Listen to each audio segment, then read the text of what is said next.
दादा इतने लोगों ने जो विरोध कर रहा है, जेल के ऐसे बिकने लगा, टिकट बिकने, क्यों सवाल पैदा हुआ ये? क्यों पैदा हुआ ये सवाल? आज जयराम महतो जी को लोग या तो बदनाम कर दिया, उनके अगल बगल रहने वाले लोग, या जो कर दिया अब उनको समझना चाहिए था। विरोध के प्रति मैं घूट घूट कर अपने दिल पर ही दर्द को समेट कर रह गया। हम अपने दर्द को समेट कर रह गए। जो दिया मैंने स्वीकार लिया, मैंने कभी भी सवाल नहीं किया, मैंने कभी भी प्रश्न नहीं किया कि मैं यहां नहीं जाऊंगा। ये तो लेकिन वो कुछ बात हो लोगों ने गई तो ना, कह आप दिया, विरोध करने कुछ से लोगों ने बढ़िया। तो कह दिया, कुछ लोग तो हमारे संगठन के कई एक साथी उनसे गए थे निवेदन करने के लिए कि एक सीट दे दीजिए, बेहतर सीट। अब भाई मुझे सीट के लिए पूछना पड़ेगा भैया? लो पार्टी छितर बितर हो गया। क्यों हुआ? कितनी मेहनत से हम लोगों ने संघर्ष करके बनाया था इसको। कौन सवाल करे रिजवान, भाई? आप कोई आपको यदि कह नहीं रहा है संजय भैया, कोई आपको कह नहीं रहा है कि गलत हो रहा है भैया, तो खुद का विवेक होना चाहिए कि हम गलत कर रहे हैं। ऐसा नहीं होना चाहिए। हम राज्य बदलने की बात कर रहे हैं भाई। हम लोगों ने दिन रात मेहनत करके पूरा शरीर को खत्म कर दिए। हमने कहा टुंडी, हम टुंडी का प्रस्ताव रखे हैं कि मुझे टुंडी लड़ना है, मुझे अब बोकारो लड़ना है। आप बात ही नहीं मान रहे। भाई आपका फिर क्या हुआ कि आपने कहा कि आप जिस सीट को देंगे हम आपका मनचाहा सीट देंगे दादा, आप हमारे लोकसभा में साथ देंगे। हमारे साथ भावनाएं जुड़ी हुई है, हमारे साथ राज्य के जनमानस की उम्मीदें जुड़ी हुई है, तो सबको हम बेवकूफ बना दें? जो संजय भैया बोल दे वही सही है, या संजय भैया जो बोले उस पर तर्क वितर्क करेंगे? करेंगे ना? क्या मतलब सच आप है, तो क्या बोल रहे हैं कि जयराम गलत भी महतो करना चाहिए बेवकूफ ना। बना रहे हैं, जनता भावनाओं के देख रही साथ है, खेल रहे जनता, हैं। दादा जनता समझ चुकी है, जनता जान रही है कि भाई एक में डिसीजन एक आदमी क्यों ले रहा है जी। सवाल कुछ तो मजबूरियां रही होंगी, कोई यूं ही बेवफा नहीं होते। भावनाओं पर यदि आहत होगा, भावनाओं पर ठेस पहुंचेगा, तो लोग बिखरेंगे सर, लोग बिखरेंगे। झाड़ू यदि प्रोटोकॉल ऐसे उल्लंघन पकड़कर, वाली क्या बात है? झाड़ू अगर कोई लगाएगा ना, झाड़ू और जोर से दबाकर यदि झाड़ू मारेंगे ना आप, तो झाड़ू का जो जो बांस का रहता है वो टूट जाएगा, झाड़ू टूट जाएगा। इसीलिए प्यार से सभी चीजों को किया जाता है, भावनाओं से नहीं खेलना चाहिए। झारखंड के लोग भावनाओं के साथ हमारे साथ जुड़े हुए हैं। ये लेकिन मुझे प्रोटोकॉल बताइए सीट बंटवारा पर प्रोटोकॉल क्यों कौन ऐसा तोड़ रहा काम हुआ? है? नमस्कार, द फॉलो अप के इस खास इंटरव्यू में आप तमाम दर्शकों का स्वागत है। एक नाम जो हाल के दिनों में काफी चर्चा में है, और वो नाम आपको स्क्रीन पे दिख रहा होगा। रिजवान क्रांतिकारी इस वक्त हमारे साथ हैं। परिचय इनका बदल गया है। रिजवान क्रांतिकारी के ठीक बाद जो जेबी केसेस ऑब्लिक जेएल केम लिखा हुआ दिखाई पड़ता था, वहां से अब जेएमएम आपको लिखा हुआ दिखाई पड़ रहा होगा। रिजवान क्रांतिकारी को जयराम महतो की पार्टी जेल केम ने गांडे से उम्मीदवार बनाया था। इन्होंने नामांकन भी किया, लेकिन नामांकन वापसी के ठीक एक दिन बाद जो है, बगैर नामांकन वापस लेते हुए इन्होंने झारखंड मुक्ति मोर्चा का दामन थाम लिया है मुख्यमंत्री हेमंत सोरेन की मौजूदगी में।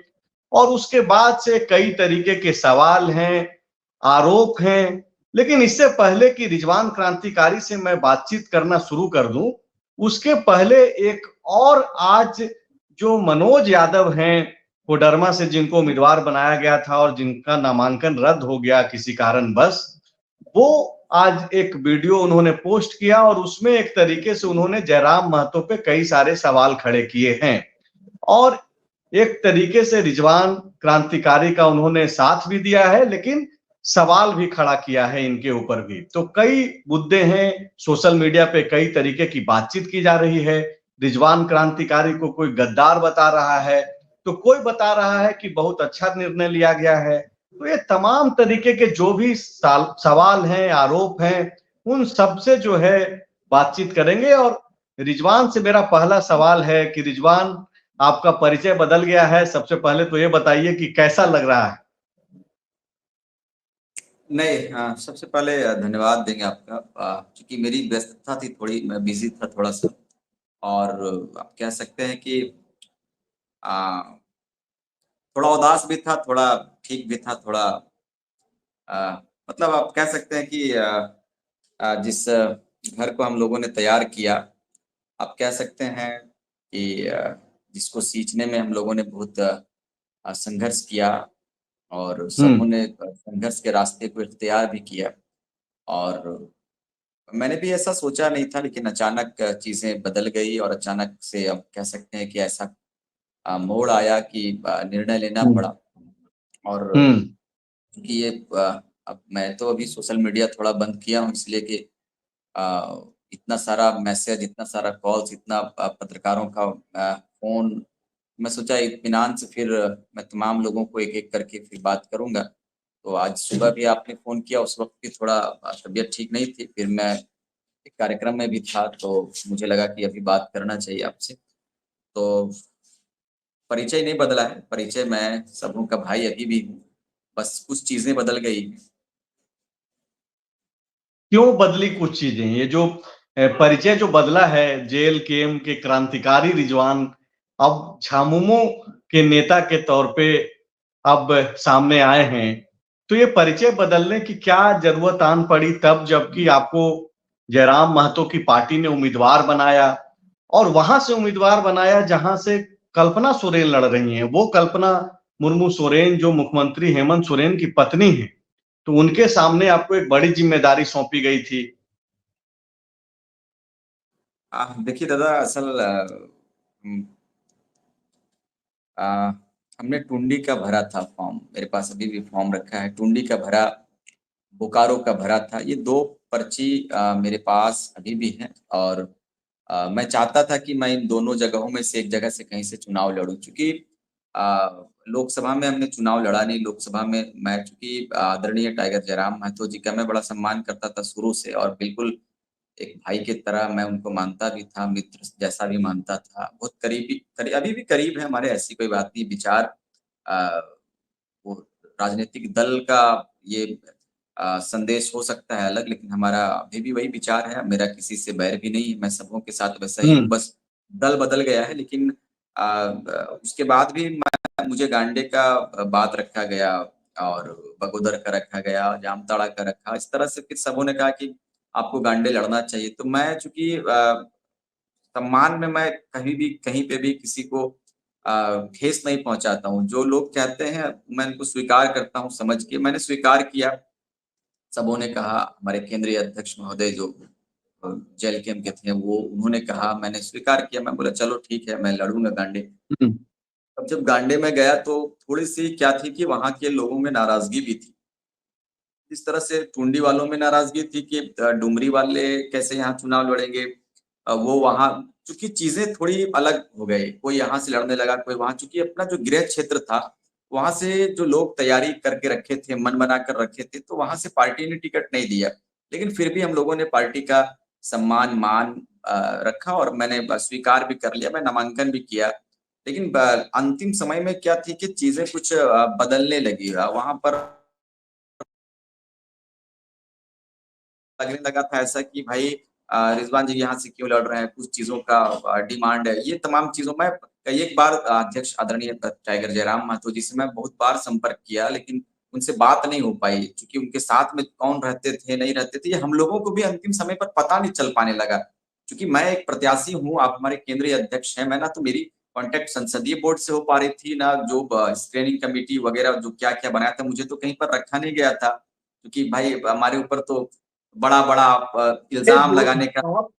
आप जिन बात की ओर इशारा कर रहे हैं रिजवान, जो भी लोग जयराम महतो को छोड़ करके गए हैं, आज तो हालांकि कई और लोग उनका साथ छोड़ दिए, गुणानंद महतो जो बीजेपी छोड़ करके गए थे उनके पास, वो भी आप ही की पार्टी, अब तो झारखंड मुक्ति मोर्चा का आप हिस्सा हैं, आप ही की पार्टी में वो आ गए हैं। एक और साथी आपके संजय मेहता भी कई तरीके का आरोप, इसी तरीके का आरोप लगा रहे थे।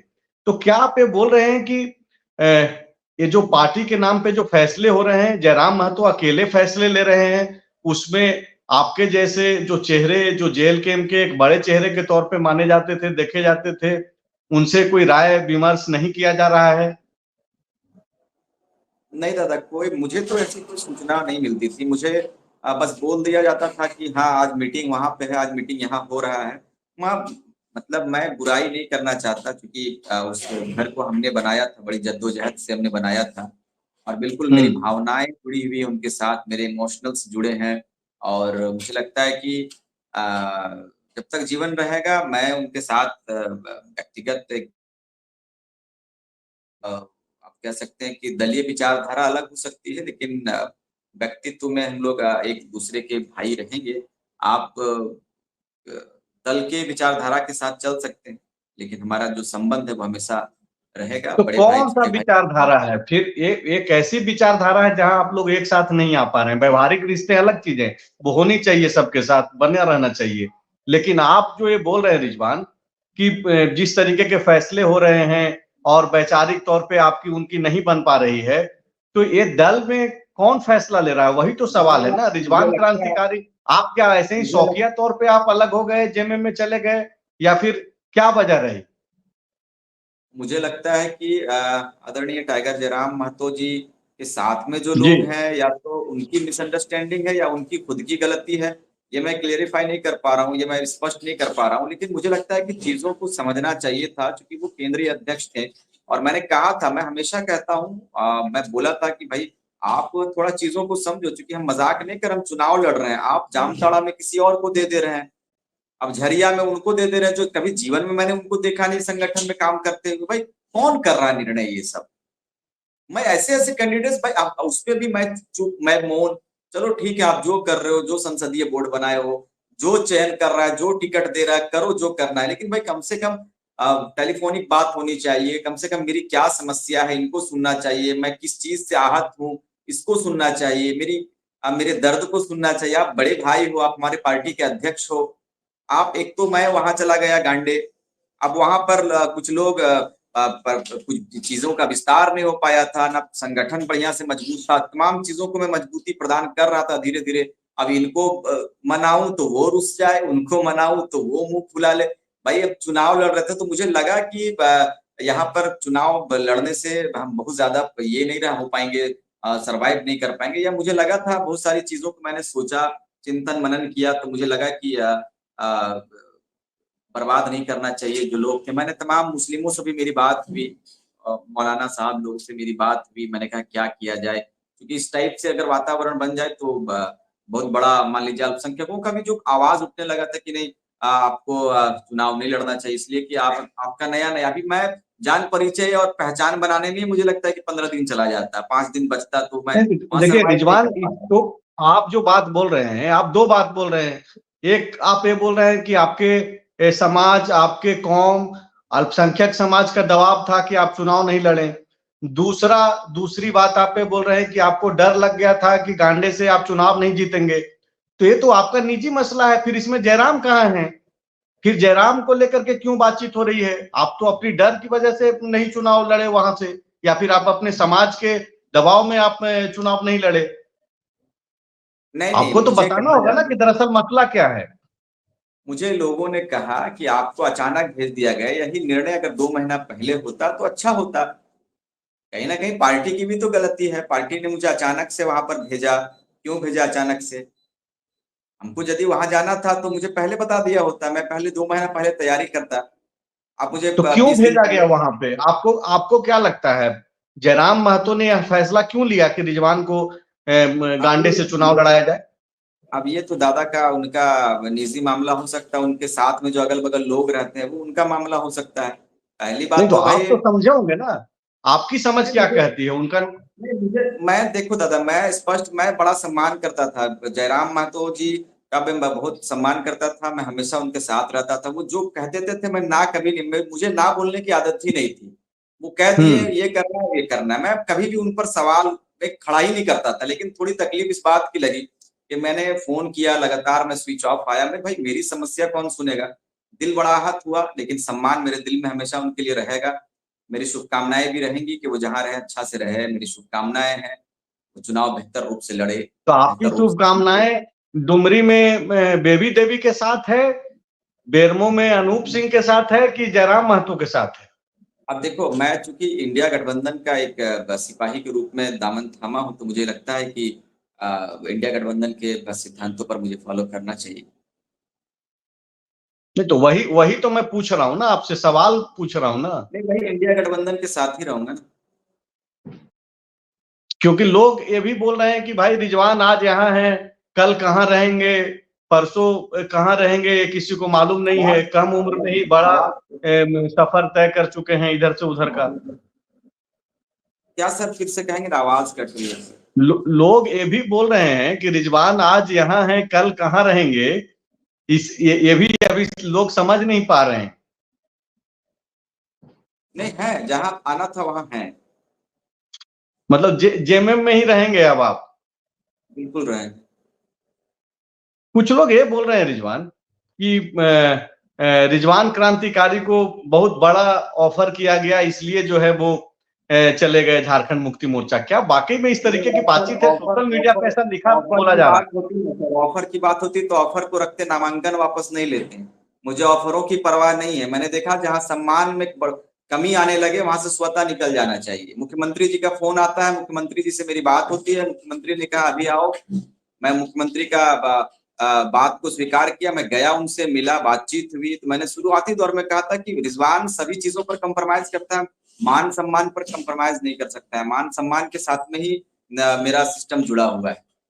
आज सन्नी भैया से बात हो रही है, आज संजय भैया से बात हो रही है। संजय भैया कल अपमानित करेंगे, मैं संजय भैया से दूर चला जाऊंगा। प्रेम जहां रहता है, प्रेम की गंगा बहाते चलो। मैंने कहा नहीं नहीं, चूंकि हम बहुत लोग भाई, बिल्कुल मान सम्मान तो एक दूसरे का होना ही चाहिए। तो मतलब आप बड़ी बात बोल रहे हैं कि मुख्यमंत्री हेमंत सोरेन ने आपसे संपर्क किया, सीधे वही आपसे संपर्क किए कि मेरी पार्टी में आ जाओ? बिल्कुल उनके दल के काफी लोगों से बात हुई, अंत में मुख्यमंत्री साहब से भी बात हुई और उन्होंने कहा आओ बैठकर बात करते हैं। भाई मैं तो बात करने गया हुआ था, विचार करने गया था, लेकिन अचानक से सब सारी चीजें एक ही बार में हो गया, तो मैं इसको, आप कह सकते हैं कि होनी को कौन टाल सकता है।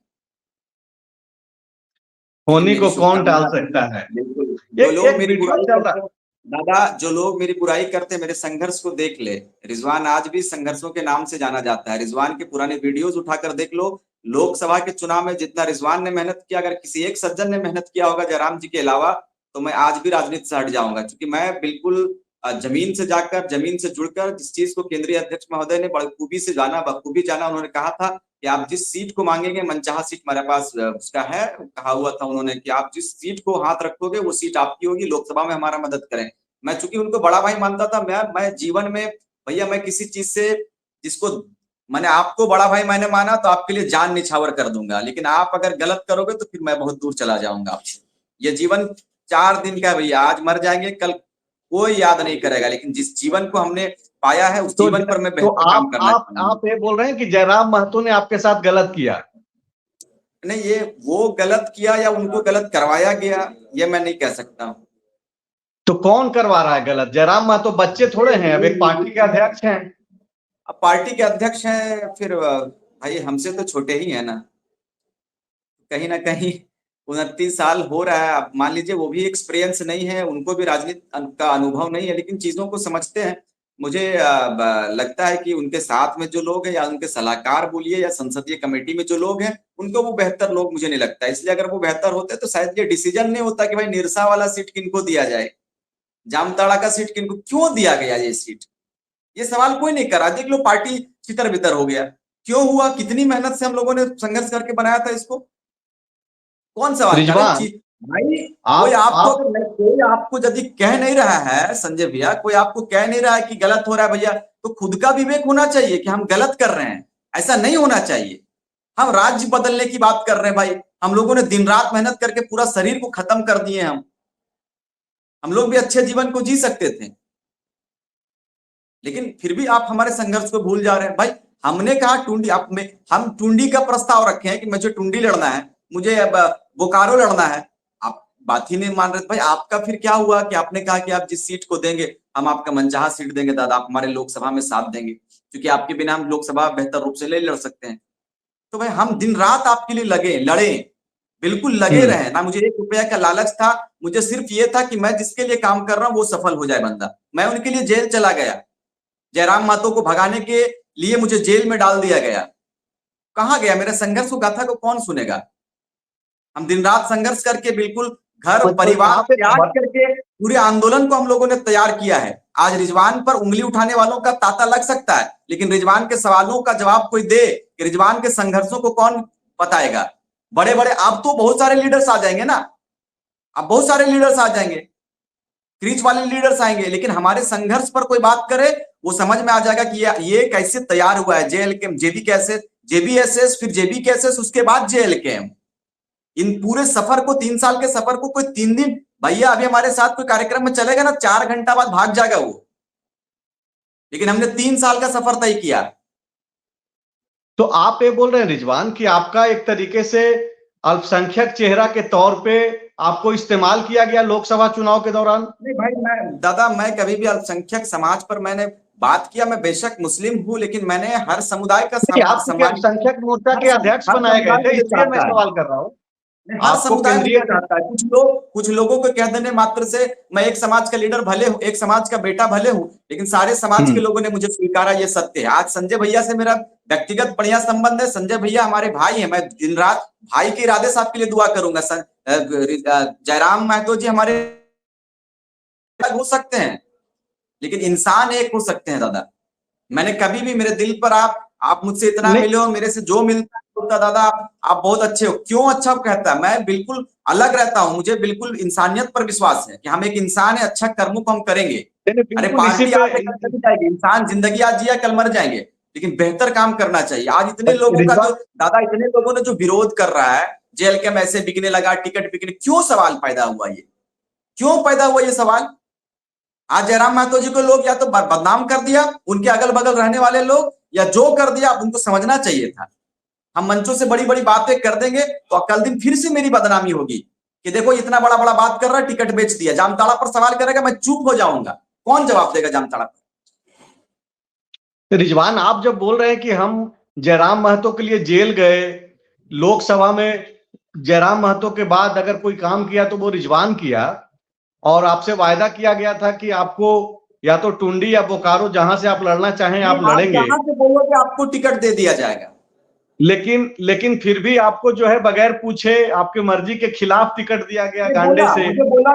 मुझे बोला गया था। मैं झूठ जीवन में नहीं बोलता हूँ। जयराम महतो मेरा भाई है, अभी भी है, जब तक रहेंगे भाई रहेगा। हाँ। हमें बोला गया कि भाई आप बगोदर लड़ जाइए, गांडे लड़ जाइए, जामताड़ा लड़ जाइए, सारठ लड़ जाइए। मैंने बोला इन तमाम जगहों पर नहीं जाएंगे। अगर हम, चलो ठीक है। फिर हमारे जो लोग थे, हमारे जो साथी हैं, सबों ने कहा चलो जी। ठीक है, अब इसके अलावा तो टिकट वो देगा नहीं। मुझे चुनाव लड़ना था। पार्टी, चूंकि अगर मैं उस विरोध करना रहता दादा, ये सत्य है, शुरुआती दौर में हम विरोध करते हैं, लेकिन कोई मेरे दिल से पूछेगा, मैं विरोध के प्रति, मैं घूट घूट कर अपने दिल पर ही दर्द को समेट कर रह गया। हम अपने दर्द को समेट कर रह गए। जो दिया मैंने स्वीकार लिया। मैंने कभी भी सवाल नहीं किया, मैंने कभी भी प्रश्न नहीं किया कि मैं यहां नहीं जाऊंगा। ये तो लेकिन वो बात हो गई ना, आप विरोध कर लेते इससे बढ़िया। कुछ लोग तो हमारे संगठन के कई एक साथी उनसे गए थे निवेदन करने के लिए कि एक सीट दे दीजिए, बेहतर सीट। अब भाई मुझे सीट के लिए पूछना पड़ेगा भैया? बहुत तकलीफ होता है मुझे सीट के लिए। संजय भैया को बोलना होगा कि कौन सा माइक फॉलो अप का हम उठाएंगे। तकलीफ लगेगा। जिस फॉलो अप को आप लोगों ने फोटो खींचने वाले स्टेचर से एंकरिंग किया आपने, और आपसे सवाल, आप जूनियर से जाकर पूछोगे कि मुझे कौन सा माइक पकड़ना है, विदाउट स्टिकर की हेडफोन से बात करेंगे। बहुत तकलीफ की बात है। हम पार्टी को सींचे थे, हमसे पूछता दादा कौन सा सीट से आप चुनाव लड़ेंगे। पहले लोगों के, मजबूत लोग जो पार्टी के जो पिलर थे, उन लोगों से पहले बैठकर वार्तालाप होती है। मेरी निजी राय है, लोगों के आपस में बैठते हैं और अपना अपना सीट पहले बताते हैं किस जगह से हम चुनाव लड़ेंगे। ऐसा कुछ नहीं हुआ। चुनाव नजदीक आ गया तो लगा कि कुछ ऑफर फुट रहा है। तो आप ये बोल रहे हैं कि जयराम महतो अकेले फैसला ले रहे हैं सब, जैसा कि संजय मेहता ने भी आरोप लगाया। आज मनोज यादव बकायदा वो लाइव में आए, आप पे भी सवाल किए लेकिन आपका समर्थन भी किए, और वो उन्होंने भी कहा कि भाई जयराम महतो जो फैसले ले रहे हैं वो ठीक नहीं हो रहा है। देखिए, कहीं ना कहीं जयराम बाबू को भी इस बात को सोचना चाहिए कि भाई देखो, बहुत दिनों के बाद राज्य के लोगों के अंदर उम्मीदें जगी थी दादा। मैं, ये कदम मुझे शौक नहीं लगा था। मैंने एक रात में डिसीजन लिया है, और उस डिसीजन से पहले मैंने कम से कम 50 बार मैं आऊंगा कभी रांची। अभी भी मैंने स्क्रीनशॉट लेकर रखा है अपने मोबाइल का कि मैंने कितना बार कॉल किया आदरणीय जयराम बाबू को। मैंने कहा, दूसरे दिन भी मेरी बात हुई, कोई बहुत बड़ी बात नहीं है। वो भावुक थे, हम भी भावुक थे। हमारे साथी लोग कहे कि आप लोग मिलेंगे, आप लोग रोज आएंगे। हमारा रिलेशन है, हम लोग भाई हैं, और हमारा दल अलग हो सकता है, संबंध में कभी भी दरार नहीं हो सकता है। संजय भैया भले दूसरे चैनल में काम कर सकता है, लेकिन दूसरे चैनल वालों से आपका जो व्यक्तिगत लगाव है वो हमेशा कायम रहेगा। लेकिन चीजों को समझना चाहिए था। मैंने संघर्ष किया था, राज्य के लिए संघर्ष किया था। और दूसरी बात, मुझे विधायक बनना रहता, सिर्फ नाम का चुनाव लड़ना रहता, मैं सीट नहीं छोड़ता। लेकिन फिर भी मैंने चुनाव को त्याग दिया। हमने कहा कि राज्य में यदि गलत होगा तो भाई हम पीछे हट जाएंगे। अच्छा, अब ये बताइए रिजवान कि जब, चूंकि जयराम महतो और उनके जो समर्थक हैं वो खुद अपने आप को भी मुख्यमंत्री के दावेदार बताते हैं और उनके समर्थक तो यह मान करके चल रहे हैं कि अगली सरकार जो 23 नवंबर को जिसका रिजल्ट आना है वो जयराम महतो मुख्यमंत्री होंगे और इस तरीके के उनके भावना है और जो कि होनी भी चाहिए। सारे लोगों के जो पार्टियां हैं उनके कार्यकर्ता ऐसे ही सोचते समझते हैं। संजय मेहता, आप, मनोज यादव या फिर जो दूसरे लोग जो आए और गए और छोड़ के चले गए और छोड़ने के बाद इसी तरीके की बात कर रहे हैं, रिजवान क्रांतिकारी को क्या ये लगता है कि जयराम महतो को झारखंड का मुख्यमंत्री बनना चाहिए या फिर वो इस लायक अपने आप को खड़ा कर रहे हैं तब जबकि उनके अपने साथी छोड़ रहे हैं, अपने साथियों को एकजुट नहीं रख पा रहे हैं?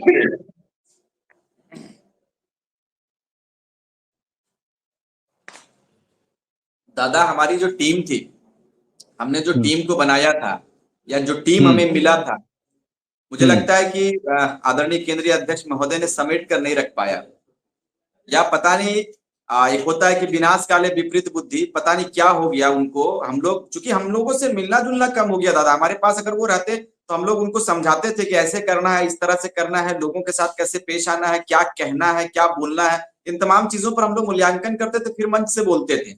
चीजों को कैसे हम लोग सड़क पर लाएंगे, कैसे आंदोलन करने, इन तमाम विषयों पर हम लोग पहले बात करते थे। लेकिन अब तो इधर बात भी कहा जाता है, बड़े बुजुर्ग कहते थे, हमारे अभी भी कहते हैं कि बड़े काम करने से पहले रायशुमारी होनी चाहिए, आपस में पहले बातचीत होनी चाहिए, फिर बड़े कदम को उठाना चाहिए। आज हमारे पास बड़े कदम उठ रहे हैं लेकिन आपस में राय मशवरा नहीं हो रहा है। उनसे राय मशवरा लिया जाता है जिनको राजनीति का र नहीं मालूम है दादा, राजनीति का र नहीं मालूम। ऐसे ऐसे छोटे छोटे बच्चे रहते हैं, उनके साथ में क्या डिस्कशन करेंगे उनके साथ में भैया? आपको क्या लग रहा है कि उनके पास के सलाहकार नहीं आया? अच्छे अच्छे सलाहकार आए, लेकिन यही आगे पीछे जो रहने वाले लड़के हैं, दादा अभी नहीं है, दादा वहां। अरे भाई आप बताइए कि किनका फोन आया है? बहुत सारी बारीकियां हैं जिनके कारण आज पार्टी में जो दरार पैदा हुआ है। भी तो यही बोल रहे थे ना, तो आप जब संजय मेहता छोड़ के गए तो उस समय तो आपको ठीक लग रहा था, अभी आप जब निकले तो आपको आप भी वही चीज बोल रहे हैं तो संजय मेहता बोल रहे थे। अंतिम समय तक घर को सुंदर, घर को बेहतर बनाने का प्रयास किया जाता है। रिजवान सबसे अलग था, इस चीज को लोगों ने स्वीकारा है। ठीक है, विरोध जो कर रहे हैं वो भी रात में सोते होंगे या बैठकर सोचते होंगे, पार्टी के दबाव पर, पार्टी में बेहतर लोग बोले, पार्टी में कोई बुरा ना बोले, इस वजह से। मुझे तो बहुत सारे लोगों ने कहा कि दादा आज आपके बारे में हम बोलने वाले हैं, थोड़ा सा माफ कीजिएगा, आप जो किए बहुत अच्छा किया, लेकिन पार्टी में रहना है तो थोड़ा थोड़ा तो कुछ बोलेंगे। ऐसे लोग कह रहे हैं, मेरे पास कई एक रिकॉर्ड है। आप सवाल का जवाब दीजिए जो हम आपसे पूछ रहे थे कि आपको क्या लगता है कि जयराम महतो मुख्यमंत्री मटेरियल हैं तब जबकि आप जैसे लोग, संजय मेहता जैसे लोग और उनके जो कई करीबी जो छोड़ते चले जा रहे हैं, संगठन जो एक खड़ा किए हैं अभी नया नवेला, उसमें अपने लोगों को नहीं समेट करके रख पा रहे हैं? क्यों नहीं समेट कर रख पा रहे हैं? सवाल कीजिए कभी आप भी अध्यक्ष महोदय से, क्यों नहीं समेट कर रख रहे हैं?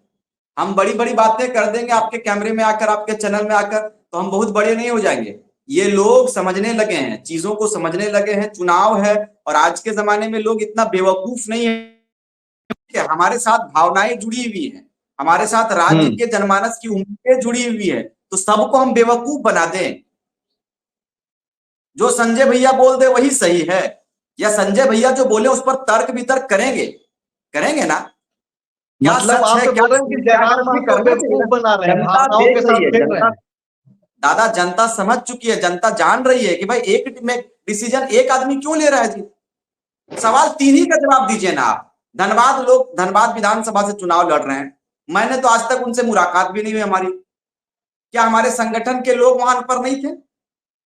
नहीं तो रिजवान देखिए, आप घुमाइए मत, आपने अभी आप ये बताइए कि जवाब तक जा रहे हैं, मुख्यमंत्री के भावनाओं के साथ खेल रहे हैं जयराम महतो। आप ये बोल रहे हैं कि वो जो एक भीड़ उनके साथ खड़ी हुई है, जो झारखंडियत भावना है, उसका वो इस्तेमाल कर रहे हैं, आप ये बोल रहे हैं? देखिए अब हम बता रहे हैं, जनता क्यों आपसे जुड़े, आपको आपके चैनल को लोग क्यों देखे, आप बेबाक तरीके से अच्छे चीजों को दिखलाते हैं। मेरी लड़ाई इसी विषय पर थी कि झारखंड किसके लिए, झारखंड झारखंडियों के लिए है। इस आधार पर जनमानस लंबा इंटरव्यू हो रहा है सर, मैं स्पष्ट बताना चाहूंगा, थोड़ा बताएंगे तब आपके दर्शक भी समझेंगे चीजों को। नहीं ठीक है, बताइए। आपकी जगह तक जा रहे हैं। अब झारखंड के लोगों ने हमसे उम्मीदें रखी कि ये लोग झारखंड को बदलेगा, राइट? अब हम वहां पर बिल्कुल। बात करें, झारखंड के लोगों ने तो देखा 81 विधानसभा, जब हमारी हमारी बात घोषणा जब हुई कि 70 विधानसभा से चुनाव लड़ेंगे, 60 विधानसभा से चुनाव लड़ेंगे, तो सबसे पहला विधानसभा कौन सा क्षेत्र था हमारा? इधर रामगढ़ था, मांडू था, टुंडी था, डुमरी था, ये सब चीजों पर निगाह रहा। चलिए जयराम भाई ने जी अनाउंसमेंट कर दिया कि मैं डुमरी से लड़ूंगा, चलो ठीक। आप पहली बात कि आपने खुद पहली पहली सीट की घोषणा क्यों कर दी? आपका सीट का घोषणा महासचिव महोदय करते हैं, प्रधान महासचिव जी कर देते घोषणा की आदरणीय टाइगर जयराम महतो जी फलाने सीट से लड़ेंगे। आप खुद अनाउंस कर रहे हैं। प्रोटोकॉल की बात हम करेंगे, खुद प्रोटोकॉल को तोड़ेंगे। मैं किसी की बुराई नहीं कर रहा हूं। आज आपने सवाल किया, इसलिए उतने दिन को सवाल को मैंने दिल पर दफन कर दिया था। मैं बोला छोड़ो यार, जिनको जो करना करे। मैं किसी के साथ व्यक्तिगत संबंध को खराब नहीं करना चाहता था, लेकिन भावनाओं पर यदि आहत होगा, भावनाओं पर ठेस पहुंचेगा, तो लोग बिखरेंगे सर, लोग बिखरेंगे। झाड़ू यदि प्रोटोकॉल ऐसे उल्लंघन पकड़कर वाली क्या बात है? झाड़ू अगर कोई लगाएगा ना, झाड़ू और जोर से दबाकर यदि झाड़ू मारेंगे ना आप, तो झाड़ू का जो जो बांस का रहता है वो टूट जाएगा, झाड़ू टूट जाएगा। इसीलिए प्यार से सभी चीजों को किया जाता है, भावनाओं से नहीं खेलना चाहिए। झारखंड के लोग भावनाओं के साथ हमारे साथ जुड़े हुए हैं। ये लेकिन मुझे प्रोटोकॉल बताइए सीट बंटवारा पर प्रोटोकॉल क्यों कौन ऐसा तोड़ काम रहा हुआ? है? क्या क्या प्रोटोकॉल सर? है और उसे तोड़ कौन रहा है? आप जो बोल रहे हैं, इशारा कर रहे हैं। ये सारे लोग तोड़ रहे हैं, मैं किसी एक व्यक्ति पर बात नहीं करूंगा। जयराम भाई नहीं, कुछ अच्छा जैसे सोचेंगे तो बगल जयराम भाई कुछ अच्छा सोचेंगे तो बगल वाला बोलेगा ऐसा कैसे होगा, ये गलत हो रहा है। संजय जी बहुत बड़ा नेता बन जाएंगे, उनको दबा दीजिए। अरे भाई, हमारे लोग, हम तो भूल गए थे, इसीलिए कह रहे हैं भूल, हमारे समर्थक गए थे उनसे कि फलाना सीट दे दीजिए, तो सुनने में आया कुछ लोगों ने कहा वहां पर कि उनको टिकट दे दे रहे हैं, यही बहुत बड़ी बात है। बताइए, हमें टिकट दे रहे हैं यही बहुत बड़ी बात है, तो फिर क्यों भाई ऐसा? हमको मत दीजिए श्रीमान टिकट, ये हमको गांडे जाने के बाद पता चला। क्या कहेंगे? क्या लग रहा है जयराम महतो उस भीड़ की जो उम्मीदें हैं उनके साथ जुड़ी हुई, जो लोग, जो यूथ उनके पीछे दौड़ रहे हैं, क्या उसको वो कोई जगह दे पाएंगे, या फिर जिस तरीके का बिखराव हो रहा है वो धीरे धीरे करके चीजें बिखरती हुई चली जाएंगी? बिखर तो गया दादा। लोगों ने मुझसे सवाल किया आप क्यों चले गए, आपसे उम्मीद नहीं थी। हमने कहा कि कुछ तो मजबूरियां रही होंगी, कोई यूं ही बेवफा नहीं होते, बेवफाई का भी रीजन होता है। आपने हमारी मजबूरियों को समझा नहीं, हमारे दर्द को देखा नहीं। भाई आप अकेला तनहा फॉलो अप के इतने बड़े सिस्टम को नहीं बना लिया, आपके साथ कर्मी है, फॉलो अप के लोग कर्मचारी हैं, फॉलो अप के मेंबर हैं, हम भी इस सब पार्टी को, साथी इस हैं, सब सहयोगी हैं सारे, बराबर की। ये मजबूती है, इसको एक ये मजबूती कहा जाता है इनको। अगर एक एक करके तोड़ देंगे तो ये लूल्हा कहलाएगा, ठूठा कहलाएगा। इसे जी अगर कोई चाहता है कि रिजवान मेरे इशारे पर चले, जीवन में रिजवान किसी के इशारे पर नहीं चला है। रिजवान सिद्धांतों पर कभी भी, मैं बिल्कुल क्लियर कट इंसान हूं। ये जयराम भाई भी जानता है कि मैं बोलने वाला हूं, मुंह में बोल दूंगा संजय भैया ये गलत है, जयराम भाई आप गलत कर रहे हैं, मैं मुंह में बोलने वाला हूं, ये पार्टी के तमाम लोग जानते एक हैं। वीडियो वायरल हो रहा है, उसमें आप जयराम महतो के बगल में बैठे हुए हैं और बहुत प्रेम से वो बोल रहे हैं, किसी को शायद इंटरव्यू का हिस्सा है या पता नहीं। मुझे ध्यान में आ रहा है कि वो बोल रहे हैं कि मैं एक जिस्म है और एक जान है। वो अपने आप को शायद जिस्म और जान दोनों को बता रहे थे, आप दोनों को, आप खुद को और आपको भी। रिजवान अब जब निकल गए दो हैं जिस्म, तो आप दो जिस्म थे जिस्म कि एक जान थे जान, आप? दो जिस्म एक जान, एक जयराम दूजा क्रांतिकारी रिजवान, ये उनका हाँ, कहना था। यही यही यही बातचीत थी। जी, ये उन्होंने कहा था, ये उनकी बड़कपन थी। लोकसभा के दौरान जब धनबाद लोकसभा सीट की बारी आने लगी थी, धनबाद लोकसभा पर मेरी चर्चाएं होने लगी थी, सर्वे में मैं 1 नंबर पर आया था कि रिजवान क्रांतिकारी को धनबाद लोकसभा लड़ना चाहिए। लेकिन हमने कहा कि मैं बिना अध्यक्ष महोदय के पूछे और उनके बिना राय मशवरा के मैं लोगों के बीच में अपनी बातों को नहीं रखूंगा। मैं पूछा क्या किया जाए, उन्होंने कहा कि आप चुनाव में मेरे साथ रहिए, आप नहीं रहोगे तो हम चुनाव बेहतर प्रदर्शन नहीं कर पाएंगे, जीत नहीं पाएंगे। मैंने त्याग दिया, मैंने कहा कि आपके लिए बहुत सारी चीजों को हम त्याग देंगे। हम तो इस बार भी कहते हैं कि आपको लग रहा है कि हम चुनाव नहीं लड़े, आपके साथ रहे तो कह दीजिए हम चुनाव नहीं लड़ेंगे, लेकिन नहीं आपको तो लड़ना है 5 विधानसभा में। बोला 5 विधानसभा भाई, मेरा टुंडी ना से टुंडी आप मत लड़िए, बोकारो बोकारो मत लड़िए, गुमिया गुमिया मत लड़िए। हम कहाँ लड़े, हमने तो त्याग किया है। हम तो आपके साथ थे, आपका भाई थे, आपके हर सुख दुख में खड़ा थे। दिन रात दिन भर 50 बार फोन करने लगे थे, आप उठाने नहीं लगे फोन। तो भाई अभी आप बदल गए, अभी आप विधायक भी नहीं बने हैं, आप कुछ है भी नहीं, अभी केंद्रीय अध्यक्ष हैं, लोगों का प्यार आपके साथ जुड़ा हुआ है। कई एक शिकायत आपको मिलेगा फोन नहीं उठाने का, भाई क्यों ऐसा? आपको हमने सजेस्ट किया था, हमने राय दिया था कि जयराम भाई आप एक साथ में आदमी रख लो अरे जिनसे वो मेरी बात हो पाए, मुख्यमंत्री जिनसे का जनता की उम्मीदवार बात। हैं, 81 सीट पे चुनाव लड़ रहे हैं, मुख्यमंत्री का उम्मीदवार हैं, व्यस्तता है, केंद्रीय अध्यक्ष हैं, आपको मिल करके जाके बात करनी चाहिए थी। कोई जरूरी है कि कहाँ फोन पे मिलेंगे, बातचीत हो? कहाँ मिलेंगे? अभी आप हेमंत जी के पार्टी में गए, हेमंत जी से फोन पे बातचीत होती रहेगी आपकी हमेशा? नहीं, ये साहब कहाँ मिलेंगे? जयराम महतो जी से मुझे मिलना है, कहाँ मिलेंगे? किनसे बात होगी? मोबाइल बंद है उनका, किनसे हम बात करें? किन्हीं से बात कर रहे हैं तो चाची में है, किन्हीं से ना दादा हम तो घरे ही हो, हम तो दादा ठीक ना ही हो। अरे भाई दादा दादी के है? अरे वो तो बल्लू हल, बल्लू कहाँ है दादा? अरे हम तो घरे हली हो। भाई इतना समय नहीं, हम प्रत्याशी थे, हम अपने अपने मसलों पर किसको हम सुनाए, अपने दर्द को किसको सुनाए? क्या परेशानी क्षेत्र में हो रहा है, किनको सुनाएंगे हम? कौन है हमारा साथ, कौन सुनने वाला है? या क्षेत्र में 81 विधानसभा के प्रत्याशियों के दिक्कत को कौन सॉल्व करेगा? क्या लग रहा है आपको, क्या जयराम जी कितना सीट जीत पाएंगे? आप वो देखिए 2 ये सीट उनका पे लड़ रहे हैं। व्यक्तिगत, हम अलग हो चुके हैं, हम मेरी मेरी हर दुआ उनके साथ में है, वो बेहतर करे, मेरे बड़ा भाई समान है। उन्होंने बहुत संघर्ष किया, बहुत तकलीफें झेली, बहुत बिल्कुल हम लोग दोनों, मैं भी बिल्कुल गरीब परिवार से निकला, वो भी बहुत गरीब परिवार से निकला, तो दोनों की तालमेल बहुत अच्छी थी और बहुत अच्छा ट्यूनिंग से चल रहे थे। लेकिन कुछ चीजों की मिसअंडरस्टैंडिंग की वजह से कह सकते हैं कि चीजें बदल गई। लेकिन ये मिसअंडरस्टैंडिंग वाली जो बात है रिजवान, वो सिर्फ आपके साथ नहीं ना है। इसके पहले संजय मेहता, कई सारे ऐसे नाम, बहुत सारे लोग तो बहुत जो चर्चित नहीं रहे, उनका नाम भी नहीं आ पाता है, लेकिन वो लोग भी पार्टी को छोड़ दिए। तो एक गरीब का बेटा अगर चीजों को क्या नहीं समझ पा रहा है, जो अपने आप को पेश कर रहा है कि वो मुख्यमंत्री का कैंडिडेट है।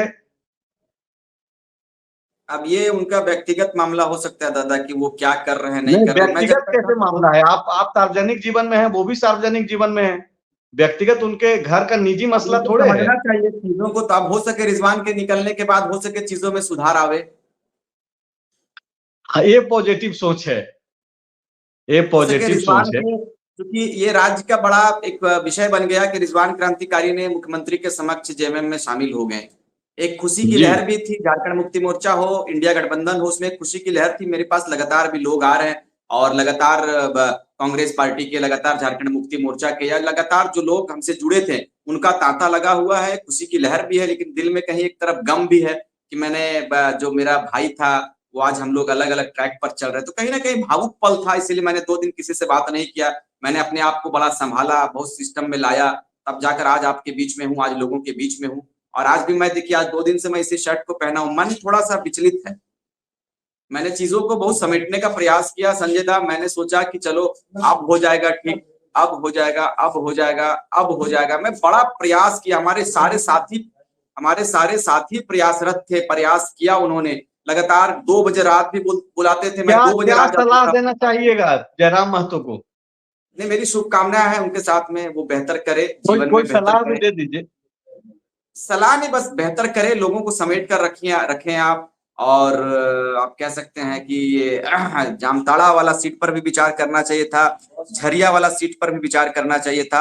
और मुझे लगता है कि अब आपको थोड़ा मोड़ा जो संगठन के लोग हैं दादा, उनको आप ध्यान दीजिए। संगठन के लोगों में जो नाराजगी चल रही है, लगातार जो आपसे दूर होने का जो तैयारी चल रहा है, मैं तो हमेशा आपसे निवेदन भी करूंगा कि आप जाइए अपने संगठन को देखिए, आप जिला कमेटी को कम से कम निर्णय दीजिए, अच्छा से चलाए। जिला के लोग नाराज रहते हैं, जिला के लोग आपसे संपर्क नहीं कर पाते हैं, आप कम से कम एक पीएस रख लीजिए जो आपका फोन उठावेगा। और सलाह ज्यादा नहीं दूंगा, आप बड़े भाई हैं, जयराम महतो जी हमारे बड़े भाई हैं, राज्य का मुख्यमंत्री का चेहरा है, मेरी शुभकामनाएं उनके साथ में है, बेहतर करें। और राज्य के युवाओं के प्रति उनकी सोच भी अच्छी है, लेकिन मैं चाहूंगा कि आगे का आपके क्या अगल बगल प्लान जो है लोग आपका? हैं, आप कैंपेन अगल करेंगे बगल जो झारखंड लोग हैं मुक्ति ना, मोर्चा? अगल अब बगल के आगे जो आप लोग हैं चुनाव उनके, प्रचार करें? दादा अब आप प्रचार उनसे प्रसार आखिरी करेंगे संदेश इंडिया उनका, अलायंस के लिए? दादा उनसे जयराम भाई से मेरी निवेदन होगी कि आपके अगल बगल जो है उनको थोड़ा बेहतर कर लीजिए, उनके अच्छे सलाह को लीजिए और अच्छे अच्छे सलाहकार को रखिए। आपसे उम्मीद है राज्य को, और बेहतर आप करिए। आपका आगे का क्या प्लान है? ये आखिरी सवाल है। आप आगे झारखंड मुक्ति झारखंड मुक्ति मोर्चा जो झारखंड मुक्ति मोर्चा का परिवार जो मुझे आदेश करेगा, मैं उनके आदेशों पर खरा उतरूंगा। और आदरणीय दिशोम गुरु जी के जो सपनों का झारखंड था, अभी मैं उनसे भी आशीर्वाद देने जाऊंगा। दिशोन गुरु जी से, आदरणीय शिबू सोरेन जी से भी मेरी मुलाकात नहीं हुई है। उनकी तबीयत की भी मैं थोड़ा ये करूंगा, उनसे मिलने की। और बहुत सारे लीडर्स का भी फोन आया हुआ है। मैं जल्द रांची जाऊंगा और तमाम लोगों का आशीर्वाद मैं लूंगा, और बिल्कुल मुस्तैदी के साथ में, मजबूती के साथ में, जिस डुमरी पार्टी में हूँ, जिस परिवार में हूँ, उस परिवार को मजबूत करूंगा। डुमरी में जयराम महतो के खिलाफ वोट की अपील करेंगे आप? बेबी देवी के लिए, बेरमो में अनूप सिंह के लिए वोट के लिए अपील करेंगे आप? जाएंगे प्रचार प्रसार करने? बिल्कुल, डुमरी देगी तो मैं डुमरी में रहूंगा, पार्टी यदि गांडे देगी तो मैं गांडे में रहूंगा, पार्टी यदि मुझे सिंदरी भेजेगी, पार्टी यदि बगोदर भेजेगी, पार्टी यदि संथाल परगना भेजेगी, मैं इस पार्टी के प्रोटोकॉल से हटकर काम नहीं करूंगा। पार्टी जो जिम्मेदारी देगी मैं निभाने का प्रयास करूंगा। मतलब आप जयराम महतो के खिलाफ जो है बोलते हुए नजर आएंगे रिजवान? नहीं, आप ऊपर क्यों चाहते हैं? आप डुमरी छोड़ दीजिए, मुझे हो सके डुमरी ना दे, हो सके बेरमो जिम्मेदारी ना दे, पार्टी के आला कमान का आदेश होगा आप गांडे शिफ्ट हो जाइए, पार्टी का आला कमान का आदेश होगा आप संथाल परगना चल जाइए, वहां आप प्रचार तो गांडे में रह करके क्या आप डुमरी में जयराम महतो के लिए बैटिंग करेंगे? मतलब पब्लिक को कंफ्यूज क्या कर रहे हैं आप? सीधी बात कीजिए ना।